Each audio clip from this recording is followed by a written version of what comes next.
નમસ્કાર વિદ્યાર્થી મિત્રો, હું રોહિત ઓળકિયા ફરીવાર એક નવી અંગિકા લઈને તમારી સમક્ષ હાજર છું. અને આપણી આ જે અંગિકા છે ને એ બાયોલોજીની બાબતે છે, સૌથી મહત્ત્વની અંગિકા છે. શું કામ? તો કે આપણે એક આખું શાસ્ત્ર આવશે. મતલબ કે તમે એવું સમજી શકો છો કે ભાઈ બાયોલોજી આપણું જે છે એ બે ભાગની અંદર ડિવાઈડ છે, કે જેની અંદર એક છે એ ઝૂઓલોજી અને એક છે એ બોટની.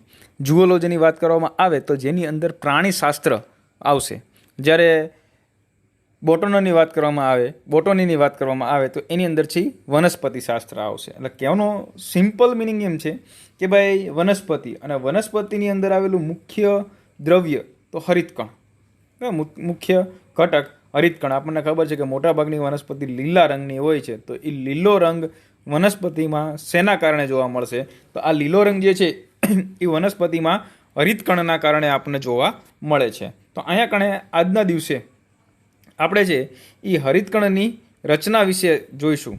મતલબ કે હરિતકણની રચના, કાર્ય અને આકૃતિ. હરિતકણની રચના, કાર્ય, આકૃતિ સહિત વર્ણવો. એટલે રચના અને કાર્ય છે એ આકૃતિ સહિત વર્ણવવાની વાત છે. ફરીવાર, હરિતકણની રચના અને કાર્ય આકૃતિ સહિત વર્ણવો.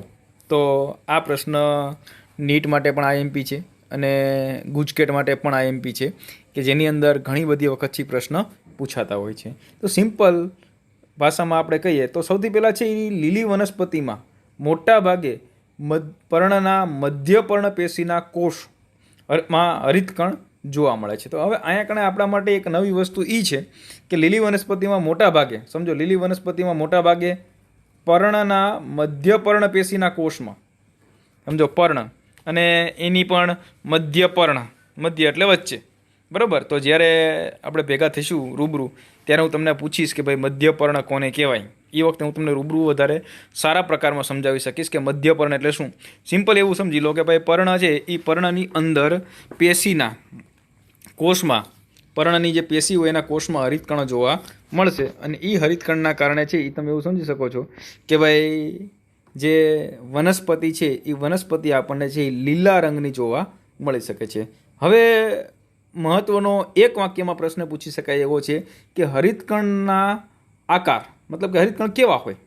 તો હરિતકણ મુખ્યત્વે લેન્સ આકાર, યાદ રાખજો, લેન્સ આકાર. હરિતકણ કેવા હોય? તો હરિતકણ લેન્સ આકાર, અંડાકાર, ગોળાકાર, બીબાકાર, પટ્ટી જેવા આકારના હોય. કયા કયા આકારના હોય? ફરીવાર સમજો તમે કે લીલી વનસ્પતિમાં મોટાભાગે પર્ણ મધ્ય પર્ણપેશીના કોષમાં જોવા મળે. હરિતકણ ક્યાં જોવા મળશે? મધ્ય પર્ણપેશીના કોષમાં. કેવા આકારના હોય? તો લેન્સ આકારના હોય, અંડાકાર હોય, ગોળાકાર હોય, બીબાકાર હોય કે પટ્ટી જેવા આકારના જોવા મળશે. અંડાકાર એટલે ઈંડા જેવા, ગોળાકાર એટલે ગોળ દડા જેવા, બીબાકાર એટલે રકાબી જેવા, ને પટ્ટી એટલે તમે એવું સમજી શકો છો કે પટ્ટી આકાર એટલે ફૂટપટ્ટી તમે જોઈએ છે ને, રિબોન એટલે બોય પટ્ટી જેને આપણે કહીએ છીએ, એ પ્રકારના છે એ હરિતકણ આપણને જોવા મળી શકે છે. બરાબર. હવે તે જુદી જુદી લંબાઈ, મતલબ કે અલગ અલગ પ્રકારની વનસ્પતિ, જેમ વનસ્પતિ બંધ થશે, બંધ ન થાય પણ વનસ્પતિ છે એ જે પ્રકારે બદલાશે એ પ્રકારે હરિતકણ છે એની સંખ્યા બદલાશે, એની લંબાઈ બદલાશે. બરાબર. એટલે એની જે સાઇઝ હશે ને એ નાની મોટી આપણને જોવા મળી શકે છે. એટલે સામાન્ય ભાષામાં આપણે એવું કહેવું હોય તો કહી શકાય કે હરિતકણ જુદી જુદી લંબાઈ, ક્યાંથી ક્યાં સુધી લંબાઈ ધરાવે છે? તો 5 થી 10 માઇક્રોમીટર જેટલી લંબાઈ ધરાવે. મતલબ કે નાના 5 માઇક્રોમીટરના હોય અને મોટા છે એ 10 માઇક્રોમીટરના હરિતકણ આપણને જોવા મળી શકે છે. જ્યારે પહોળાઈની વાત કરવામાં આવે તો હરિતકણ છે એ 2 થી 4 માઇક્રોમીટર પહોળાઈ ધરાવે. ફરીવાર, જુદી જુદી લંબાઈ 5 થી 10 માઇક્રોમીટર અને જુદી જુદી પહોળાઈ 2 થી 4 માઇક્રોમીટર જેટલી આપણને જોવા મળશે. ફરીવાર આખું રિપીટ કરી નાખીએ કે લીલી વનસ્પતિમાં મોટા ભાગે પર્ણના મધ્યપર્ણ, મતલબ કે હરિતકણનું સ્થાન ક્યાં હોય? તો મધ્યપર્ણમાં. બરાબર. મધ્યપર્ણની પેશીના કોષમાં જોવા મળશે. હરિતકણ કેવા આકારના હોય? તો લેન્સ આકાર હોય, અંડાકાર હોય, ગોળાકાર હોય, બીબાકાર હોય કે પટ્ટી આકાર જેવા જોવા મળશે. અલગ અલગ લંબાઈ હોય. કેટલી લંબાઈ હોય? તો 5 થી લઈને 10 માઇક્રોમીટર, 2 થી લઈને 4 માઇક્રોમીટર જોવા મળે. તેની સંખ્યા પણ જુદી જુદી હોય. અલગ અલગ પ્રકારની વનસ્પતિની અંદર, એ તો મેં તમને આપણે હમણાં પહેલાં જ વાત કરી આપણે કે ભાઈ જેમ પેશી બદલાશે, અથવા તમે એવું સમજી શકો છો કે જે પ્રકારે વનસ્પતિ બદલાશે તો એ પ્રકારે હરિતકણની સંખ્યા પણ અલગ અલગ થતી આપણને જોવા મળશે. બીજું કે ક્લેમિડોમોનાસ જેવી વનસ્પતિ જેવી લીલના એક કોષમાં, મતલબ કે આપણે અત્યારે હરિતકણની સંખ્યાની નક્કી કરીએ છીએ કે ભાઈ અલગ અલગ વનસ્પતિમાં અલગ અલગ સંખ્યામાં હરિતકણ જોવા મળે, તો અહીંયા કણે ક્લેમિડોમોનાસ જેવી લીલના કોષમાં એક મધ્યપર્ણ પેશીના પ્રત્યેક કોષમાં, યાદ રાખજો કે ભાઈ મધ્યપર્ણ પેશી અને એ પેશીની અંદર જે કોષ આવેલો હોય પ્રત્યેક એક કોષની અંદર 20થી 40 સંખ્યામાં જોવા મળે. હરિતકણ કેટલા જોવા મળે? તો ભાઈ એક પેશી હોય, એક પેશી, બરાબર, તો એક પેશીનો એક કોષ હોય, મતલબ કે સામાન્ય કેવું હોય કે ભાઈ અલગ અલગ પ્રકારના કોષો ભેગા થઈ અને પેશીની રચના કરે. કોષ છે એ ભેગા થઈ અને પેશીની રચના કરશે અને એ પેશી છે એ મધ્યપર્ણની રચના કરશે. તો અહીંયા કણે તમે એવું સમજો કે ભાઈ એક કોષની અંદર ક્લેમિડોમોનાસના એક કોષની અંદર હરિતકણની સંખ્યા કેટલી? તો ક્લેમિડોમોનાસના એક કોષની અંદર હરિતકણની સંખ્યા 20થી 40 જેટલી આપણને જોવા મળશે. તો એક આપણને અહીંયા કણે આકૃતિ પણ આપી છે અને આ આકૃતિ થોડીક આપણે સમજવાનો પ્રયત્ન કરશું. કદાચ તમને આ આકૃતિ સમજાતી નહીં હોય પણ ધીમે ધીમે તમને સમજાઈ જશે. એક આપણે ખાલી જસ્ટ આકૃતિ જોઈ લઈએ કે આકૃતિમાં શું શું છે. તો એક બાહ્ય પટલ છે, એક અંતપટલ છે. આ બે પટલ છે, બાહ્ય પટલ, અંતપટલ. એક ગ્રેનમ છે, એક થાઇલેકોઇડ, એક આંતરગ્રેનમ અને એક આધારક અથવા તો સ્ટ્રોમા. તો હવે આ દરેક નામ છે ને એ ખાલી યાદ રાખી લો. થિયરિકલ સમજ્યા પછી આપણે આ નામને વારાફરતી સમજવાનો પ્રયત્ન કરશું. ફરીવાર સમજો, કેટલા ભાગ સમજવાના છે? બાહ્ય પટલ, અંતપટલ, ગ્રેનમ, થાઇલેકોઇડ, આંતરગ્રેનમ, આધારક અને સ્ટ્રોમા. જો આની અંદર આ બધું આપ્યું જ છે, તો અહીંયા આપણે વારાફરતી સમજવાનો પ્રયત્ન કરશું. હવે આપણે થોડુંક પહેલી લીટી સમજીએ કે શું કહેવા માંગે છે, બરાબર. અને હા, શું કહે છે કે હરિતકણ બેવડી પટલમય રચના ધરાવે છે. હવે બેવડી પટલમય રચના એટલે દરેક અંગિકાઓ છે લગભગ 2 પટલ જોવા મળશે. તો અહીંયા કણે હરિતકણના પણ 2 પટલ છે. બેવડી પટલમય રચના તમે સમજી લો. માનો કે આ ગોળાકાર હરિતકણ છે, તો આ એક ગોળાકાર થયું, આ હરિતકણ છે એવું તમે માની લો. બેવડી પટલમય એટલે આ એક બ્લુ કલરનું છે. હવે એના ફરતે હું આ રેડ કરું છું, તો આ રચના થઈ, એક રેડ પટલ અને એક બ્લુ પટલ. તો આ બેવડી પટલમય રચના થઈ. હવે તેના બંને પટલની સરખામણીમાં અંદરનું પડ ઓછું પ્રવેશશીલ. એટલે હવે તમે આમાં જુઓ શું કહે છે, બંને પટલની સરખામણીમાં અંદરનું પડ ઓછું પ્રવેશશીલ. તો કયું પડ ઓછું પ્રવેશશીલ થયું હશે આપણી પાસે? વિચારો. તો આપણે કહી શકાય, આ જો બ્લેક ભાગ કરું છું તે, એટલે અંદરનું જે બ્લુ પડ છે એ કેવું થયું છે? ઓછું પ્રવેશશીલ આપણને જોવા મળશે. ફરીવાર સમજો, સાવ સહેલું છે. ફરીવાર સમજો, સાવ સહેલું છે. હરિતકણ કેટલા પટલ ધરાવે? 2 પટલ. બંને પટલની સરખામણીમાં કયું પટલ વધારે પ્રવેશશીલ? તો બહારનું પટલ, આ રેડ છે તે. કયું પટલ ઓછું પ્રવેશશીલ? તો આ અંદરનું પટલ છે એ ઓછું પ્રવેશશીલ આપણને જોવા મળશે. હવે આપણે જે ચર્ચા કરશું એ મોસ્ટ ઓફ અંદરના પટલની ચર્ચા કરવાની છે.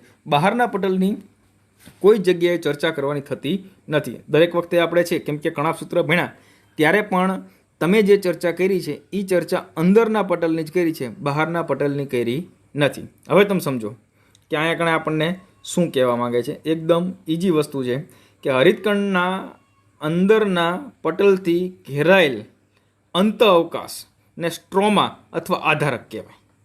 ફરીવાર સમજો, અહીંયા જે કે હરિતકણના અંદરના પટલથી ઘેરાયેલ રચના ને અંત અવકાશને સ્ટ્રોમા અથવા તો આધારક. અંદરનું પટલ એટલે બ્લુ પટલ. બ્લુ પટલની અંદર જે ભાગ છે એ હું ગ્રીન ભાગ કરી નાખું છું. તો આ જે આખો આપણને ગ્રીન ભાગ દેખાય છે, તો આ ગ્રીન ભાગને આધારક અથવા તો સ્ટ્રોમા કહેશું. શું કહેશું આપણે? આધારક અથવા તો સ્ટ્રોમા. અને બીજી જ આવી ગ્રીન બોર્ડર કરી નાખું છું, તો આ બોર્ડરની અંદરનો જે ભાગ રહ્યો ને, આ જો આકૃતિમાં આ ભાગ, આ બોર્ડરની અંદરના ભાગને પણ આપણે છીએ શું કહેશું?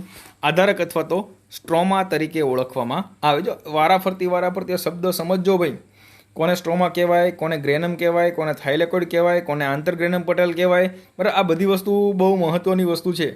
લગભગ મોટા ભાગે આપણને છે એ ઉપરથી જતી હોય છે, પણ આપણે ઉપરથી જવા દેવાની નથી. ફરીવાર સાંભળી લો. સાવ સહેલી રચના છે કે હરિતકણ બેવડી પટલમય રચના ધરાવે. બંને પટલની સરખામણીમાં અંદરનું પડ ઓછું પ્રવેશશીલ, એટલે આ બ્લુ પડ છે એની અંદર આવેલ રચના, મતલબ કે એ બ્લુ પડની અંદરની જે રચના હોય એને સ્ટ્રોમા અથવા તો આધારક તરીકે ઓળખવામાં આવે. તો હવે પછી આપણે જે ભણશું ને એ બધું આધારકની અંદરનું ભણશું કે ભાઈ આધારકની અંદર શું હોય. બરાબર. તો સૌથી પહેલી વસ્તુ જોઈએ, તમે જે સમજાવું એ ખબર પડે છે ને, ઉપરથી નથી જતું ને ભાઈ, આ જોજો જરાકો. આધારકની આપણે વાત કરશું તો આધારકની અંદરના ભાગમાં શું જોવા મળશે. ફરીવાર શેની આપણે વાત કરીએ છીએ? આધારકની. તો હવે આધારકની અંદર આપણને શું જોવા મળશે એના વિશેની ચર્ચાઓ આપણે કરશું. તો સ્ટ્રોમા એટલે આ બ્લુ લાઇનની અંદર જે રહ્યું એ આધારક. સ્ટ્રોમામાં ચપટી પટલયુક્ત કોથળી જેવી સંરચના ગોઠવાયેલી હોય. સ્ટ્રોમામાં ચપટી પટલયુક્ત કોથળી જેવી સંરચના ગોઠવાયેલી હોય જેને થાઇલેકોઇડ તરીકે ઓળખવામાં આવશે. એટલે તમે એવું સમજી લો કે ભાઈ આપણે કીધું હતું અંદરનો ભાગ એને સ્ટ્રોમા કીધું હતું, તો એની અંદર સિક્કાની થપ્પી માફક આવી આમ. બરાબર. આપણે અલગ અલગ રંગ લઈએ એટલે આપણને સમજાય કે ભાઈ આ અલગ અલગ સિક્કાઓ છે. આવી ચપટી પટલયુક્ત કોથળી જેવી રચના, અને ચપટી પટલયુક્ત કોથળી જેવી રચના હોય આને કહેવાય થાઇલેકોઇડ. શું નામ આપશું આપણે? થાઇલેકોઇડ. વ્યાખ્યા યાદ રાખજો ભાઈ થાઇલેકોઇડની, ઘણીવાર પૂછાય છે. કોને થાઇલેકોઇડ કહેવાય? તો સ્ટ્રોમાની અંદર છે એ ચપટી પટલયુક્ત કોથળી જેવી રચના, સ્ટ્રોમામાં ચપટી પટલયુક્ત કોથળી જેવી સંરચના ગોઠવાયેલી હોય છે જેને થાઇલેકોઇડ કહેવાય. બરાબર. આ ચપટી પટલયુક્ત કોથળી જેવી સંરચના જેને શું નામ આપ્યું આપણે? થાઇલેકોઇડ. કોને થાઇલેકોઇડ નામ આપ્યું? આ ભાગને શું નામ આપ્યું આપણે? થાઇલેકોઇડ. ક્લિયર? આ ભાગને શું નામ આપ્યું આપણે? થાઇલેકોઇડ. બીજું કે થાઇલેકોઇડ છે સિક્કાની થપ્પીમાં ગોઠવાય જેને ગ્રેના કહેવાય. થોડુંક સમજજો. હવે આ બધું ઉપર આવતું જાય છે. સૌથી પહેલાં ચપટી પટલયુક્ત આવી સિક્કા, એક સિક્કો હોય ને, આ એક સિક્કાને થાઇલેકોઇડ કહેવાય, આવું સમજી જાઓ. એક સિક્કો હોય ને એને શું કહેવાય? થાઇલેકોઇડ. પણ એક બધા ઘણા સિક્કા થપ્પીની માફક ગોઠવાય, ઘણી બધી થાઇલેકોઇડ આમ ભેગી થાય, તો આ જે રચના બને ને એને આપણે કહેશું ગ્રેના. શું નામ આપશું આપણે એને? ગ્રેના. એક સિક્કો તો એને થાઇલેકોઇડ કહેવાય, અને ઘણા બધા સિક્કાનો થપ્પો જેના નામ આપશું ગ્રેના. અને કેટલીક ચપટી પટલમય નલિકાઓ અને જુદી જુદી ગ્રેનાને થાઇલેકોઇડથી જોડે જેને આંતરગ્રેનમ પટલ કહેવાય. એટલે તમે એવું સમજો કે આ શું થયું, એક સિંગલ સિક્કો હતો. પરિવાર તમે સમજો કે સિંગલ સિક્કો હતો, એ સિંગલ સિક્કાને શું નામ આપ્યું આપણે? થાઇલેકોઇડ. હવે એ સિંગલ સિક્કાની જે થપ્પી બનાવી એને નામ આપ્યું આપણે ગ્રેના. અને એ જ ગ્રેના તમે એવું સમજો કે ભાઈ આ બીજી ગ્રેના, આ છે એ ત્રીજી ગ્રેના. બરાબર. તો આ બે ગ્રેના છે એ ગ્રેનાની વચ્ચે જોડતો જે ઘટક છે, જો આ ઘટક આપણે આને જોડે છે, આ રેડ કલર છે, આના ભાગને આપણે જોડે છે. તો જે રેડ કલર જોડે છે એને કહેવાય આંતરગ્રેનમ પટલ. મતલબ કે બે ગ્રેના હોય એની વચ્ચેનો વિસ્તાર એટલે આંતરગ્રેનમ પટલ. બે ગ્રેનાની વચ્ચેનો વિસ્તાર જેને નામ આપશું આપણે આંતરગ્રેનમ પટલ. ક્લિયર? ખબર પડી કે ઉપરથી ગયું? સાવ સહેલી વસ્તુ છે. બરાબર. હવે થાઇલેકોઇડ પટલ એક સ્થાનથી ઘેરાયેલ હોય જેને કોટર કહેવાય. જેમ કે આપણે તમે એવું સમજો કે ઉપરના ભાગમાં આ જે બ્લુ રચના જોઈ હતી, અચ્છા અહીંથી નીકળી ગયું છે, કે આપણે યાદ કરો કે સૌથી પહેલાં છે એ બે ભાગ દર્શાવ્યા હતા કે ભાઈ આ બહારનું પટલ હતું, આ બ્લુ કલરનું હતું એ અંદરનું પટલ હતું. બરાબર. તો બાહ્ય પટલ અને અંત પટલ. પછી શું કહે છે કે થાઇલેકોઇડ પટલ એક સ્થાનથી ઘેરાયેલ રચના હોય જેને ક્વાર્ટર કહેવાય. તો સ્થાનથી ઘેરાયેલ રચના એટલે આ જે બ્લુ રચના જે ઘેરાયેલ રહી ને, આ ઘેરાયેલ રચના, એને છે આપણે ક્વાર્ટર તરીકે છે ઓળખશું. અથવા તો એક જ મિનિટ, થાઇલેકોઇડ એક સ્થાનથી ઘેરાયેલ રચના જોવા મળે છે જેને આપણે ક્વાર્ટર તરીકે ઓળખશું. બરાબર. આગળ સમજીએ કે હરિતકણમાં આવેલા સ્ટ્રોમામાં કાર્બોદિત અને પ્રોટીન સંશ્લેષણ માટે ઉત્સેચકો પણ આવેલા હોય. તો હવે અહીંયા કણે હરિતકણ પતી ગયું છે કે બીજું હરિતકણમાં શું હોય? તો હરિતકણની અંદર છે એ પ્રોટીન સંશ્લેષણ માટે, બરાબર, હરિતકણમાં આવેલ સ્ટ્રોમામાં કાર્બોદિત અને પ્રોટીનના સંશ્લેષણ માટે ઉત્સેચકો પણ આવેલા હોય. બરાબર. અને હરિતકણ નાનું બેવડી કુંતલયુક્ત વલયાકાર ડીએનએ. બીજું કે હરિતકણમાં શું હોય? ઉત્સેચકો હોય, બેવડું શૃંખલાયુક્ત વલયાકાર ડીએનએ અને રિબોઝોમ્સ પણ એની અંદર જોવા મળશે. હરિતકણમાં આવેલા રિબોઝોમ્સ 17S, કોષરસમાં આવેલા રિબોઝોમ્સ અને 18S કરતાં નાના હોય. મતલબ કે કેવા રિબોઝોમ્સ અમારે જોવા મળશે? તો 17S પ્રકારના રિબોઝોમ્સ આપણને જોવા મળશે. બરાબર. તો અહીંયા કણે હરિતકણની રચના છે એ પૂરી થાય છે. અને ત્યાર પછી આપણે હવે રિબોઝોમ્સ વિશે માહિતી લેશું, કેમ કે આજના લેક્ચરમાં ઓલરેડી 15-17 મિનિટ થઈ ગઈ છે અને 2 જ અંગિકાઓ આપણે મેક્સિમમ છે એ લઈ શકીએ છીએ, બરાબર. તો ચલો 2 મિનિટનો ટાઈમ આપું છું, આ લખી નાખો. અને આ લખ્યા પછી આકૃતિ પણ આપણે છે એ ડ્રો કરવાની છે. લખ્યા પછી આકૃતિ પણ ડ્રો કરવાની છે.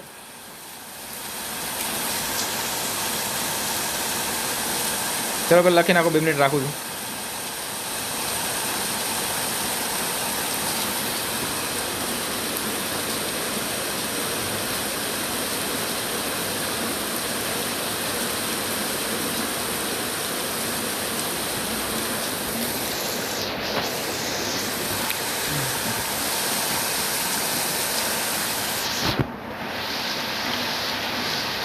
બરોબર, આકૃતિ જોઈ લો. હરિતકણનો છેદમય દેખાવ,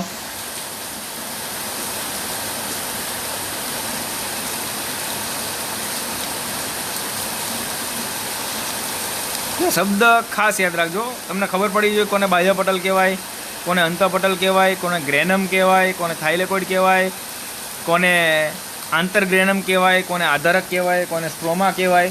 આ બધા શબ્દ આપણાથી મતલબ કે આ બધા શબ્દોથી તમે પરિચિત હોવા જોઈએ. જ્યારે આપણે રૂબરૂ મુલાકાત કરશું અથવા તો ભેગા થશું ત્યારે આ બધી વસ્તુ છે તમને પાછી પૂછવામાં આવશે. ચલો આગળ જોઈ લો.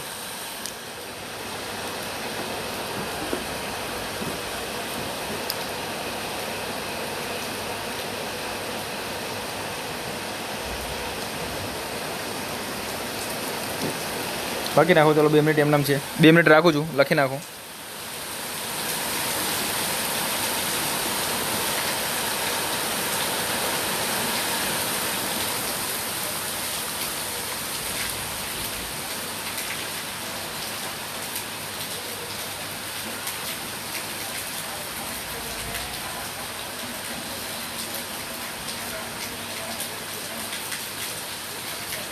અને બને ત્યાં સુધી છે ને આપણે જે તમે વિડીયો જુઓ ને એટલે ચોપડી હારે રાખજો, નોટ પેન, અને લખતા લખતા વિડીયો જોજો. તમને મોસ્ટ ઓફ વાંધો નહીં આવે, ન કે પછી ઉપરથી જવાની શક્યતાઓ છે પાછી વધી જશે.